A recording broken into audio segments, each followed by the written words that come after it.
Olá, alunos e alunas do Seminário César Darcoso Filho. Estamos de volta a mais uma aula da disciplina Teologia Sistemática e Eclesiologia. Bom, mais uma vez, nossa aula vai ser transmitida pela plataforma por conta da nossa quarentena. E eu espero que nesse tempo de isolamento, de distanciamento social, você esteja aproveitando para aprender mais, para ler. Bom, hoje eu quero começar a segunda parte dessa natureza da igreja, Nós tivemos a primeira parte na aula passada e agora a segunda parte que fala sobre a igreja una, santa, ecumênica e apostólica. Hoje nós vamos tratar da igreja una e da igreja santa e na próxima aula da igreja ecumênica e apostólica, ok? Bom, essa é a igreja descrita nas antigas confissões, uma igreja una, santa, ecumênica e apostólica. Mas se olharmos para a realidade das igrejas hoje e vermos tantas denominações e crescentes denominações, quando vemos essa grande variedade e a forma que a igreja se apresenta hoje, chegamos a pensar, se essa característica dada pelas confissões anteriores para a igreja, ela é uma realidade hoje.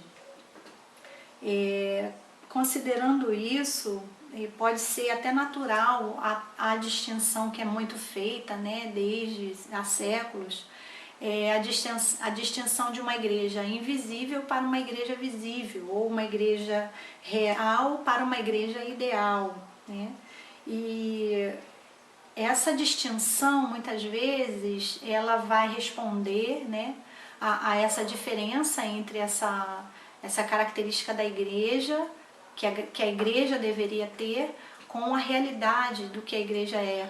Ela pode até nos dar um certo alívio, de entender que existe uma igreja essencial, ideal, mas também existe a igreja natural. Mas isso também traz para a gente um desconforto, de perceber essa distância entre essas duas igrejas, representadas aí como a igreja invisível e a igreja visível, como se usa muito Lutero para falar. Bom, vamos entender melhor então esses pontos, essas características da igreja, essa característica teológica da igreja de ser una, santa, ecumênica e apostólica. Vamos começar pela igreja una, a igreja una que fala da unidade da igreja. A unidade, ela consiste no fato de que a igreja é corpo de Cristo, E não dá para se ter, quando se pensa nessa imagem de corpo, nós imaginamos um corpo com a cabeça que é Cristo, e não há como a cabeça de Cristo ter mais de um corpo, Não existem vários corpos, existe um corpo, apenas um corpo de Cristo. E isso porque só há um Senhor, A gente pode citar, por exemplo, o texto bíblico de Efésios, capítulo 4, a partir do versículo 3, que diz que só existe somente um corpo e um só Espírito. Então, esse corpo, movido por esse único Espírito, que constitui a igreja, e é com base nisso que essa igreja é una, que ela tem unidade. Então, pode haver formas diferentes, podem haver formas diferentes de se vivenciar isso, mas o que traz a unidade é esse evangelho dado à igreja, que se manifesta a partir da palavra e dos sacramentos. Bom, então precisamos refletir que unidade, algo que certamente se fala muito e que é uma verdade, unidade não significa uniformidade, não significa uniformidade. Em que aspectos a gente poderia apontar aí essa possível uniformidade, que traz essa confusão de compreensão? Quando pensamos na igreja una, numa igreja que tenha uma unidade e vemos tanta diversidade, muitas vezes não compreendemos que essa igreja tão diversa, essas expressões tão diversas significam uma mesma unidade, uma mesma igreja unida, né? Mas se a gente começar a separar isso, a gente vai entender um pouquinho melhor. Por exemplo, a unidade não significa uniformidade de organização, né? Organização.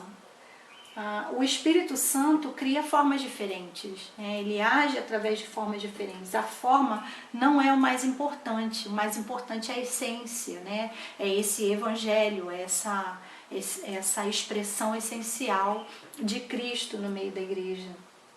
Assim, a organização, na verdade, é um instrumento do Espírito Santo, né? É um instrumento de Cristo. Nesse sentido, não existe uma organização ideal, né?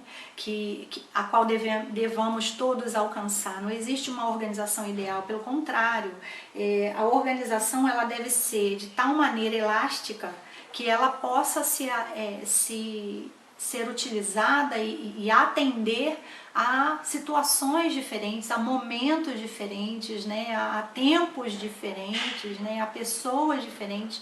Então a organização ela tem que ser algo, na verdade, elástico, reformável, né, até.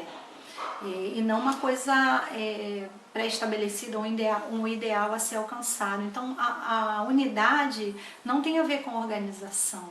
A organização remete a uma uniformidade que não é a proposta do corpo de Cristo.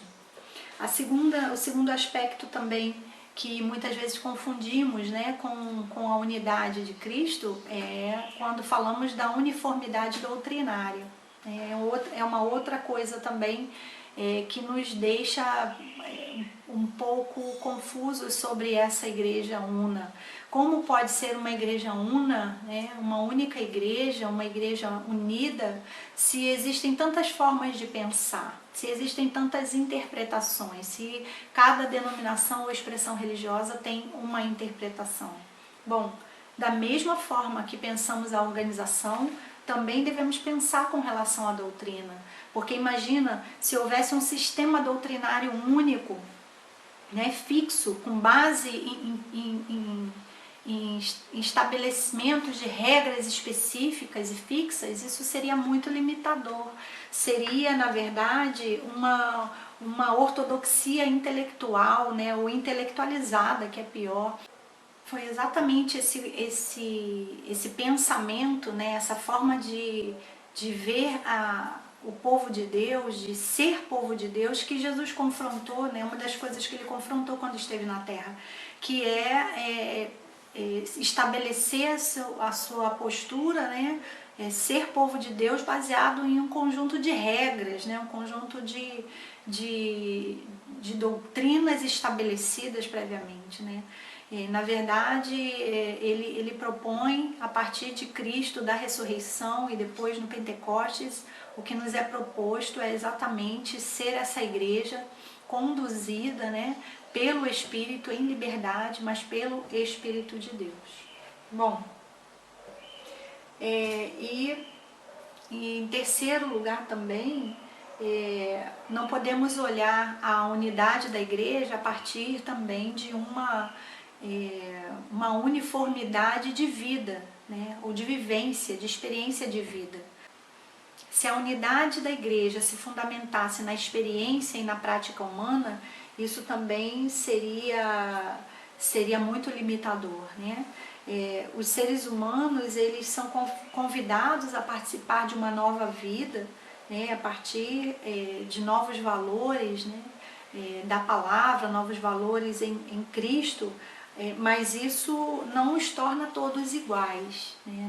Essa vida nova ela não é uniformizada, ela é com base em valores, né? Em valores eternos, em valores da palavra, em valores do Evangelho, mas não são a sua expressão, a sua vivência, a sua experiência, ela é diversa, ela é múltipla, né?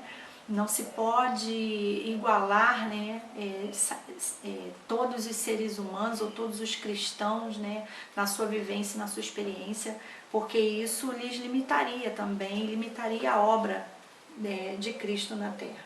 Bom, em segundo lugar, nós falamos daí, então, da unidade da igreja, e eu queria também falar da santidade da igreja, né? A igreja una e a igreja santa. Muito bem.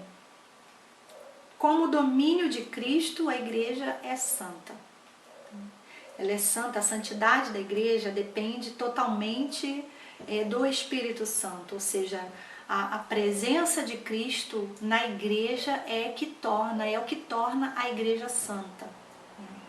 A igreja não é santa a partir ou porque os seus membros ou as pessoas que fazem parte da igreja têm uma perfeição, né, ou estão em santidade a nível de perfeição. Ou seja, a santidade da igreja não pode se basear no aspecto subjetivo, né, porque isso seria impossível. Isso realmente vai trazer para a gente aquele distanciamento que a gente falou inicialmente, né? Da igreja ideal para a igreja real. Como assim? A igreja ideal é a igreja santa, e a igreja real eu não vejo tanta santidade assim. Na verdade, a característica de santidade que a igreja tem não é no fato dela não conseguir, os seus membros não andarem em perfeição, mas sim porque o Cristo, ele está na igreja, né? Fazendo essa obra através do Espírito Santo, fazendo a sua obra no meio da igreja, essa obra de santidade.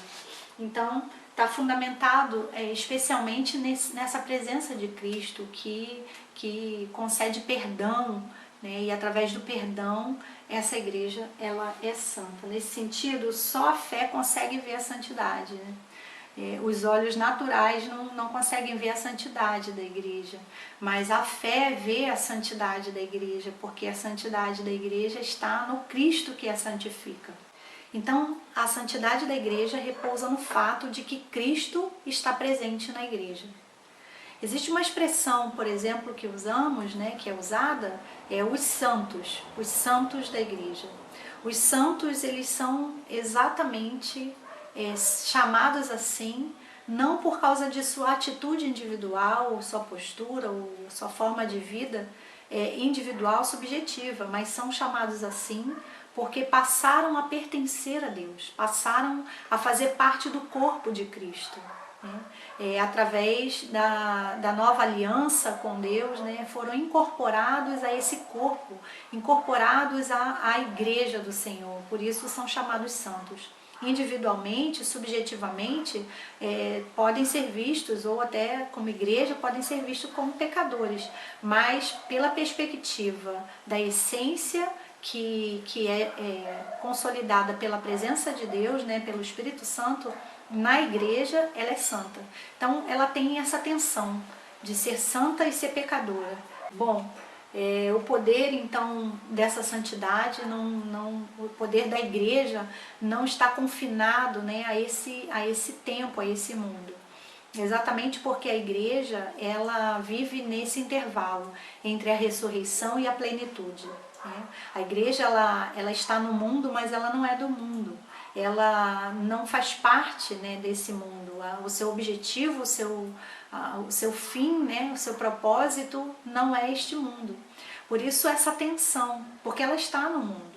Então é muito comum, né, a gente ver a igreja indo para os dois extremos. Por exemplo, em um extremo buscando uma melhora social, uma utopia social que venha trazer para esse mundo aqui, para essa terra, para esse momento, uma perfeição.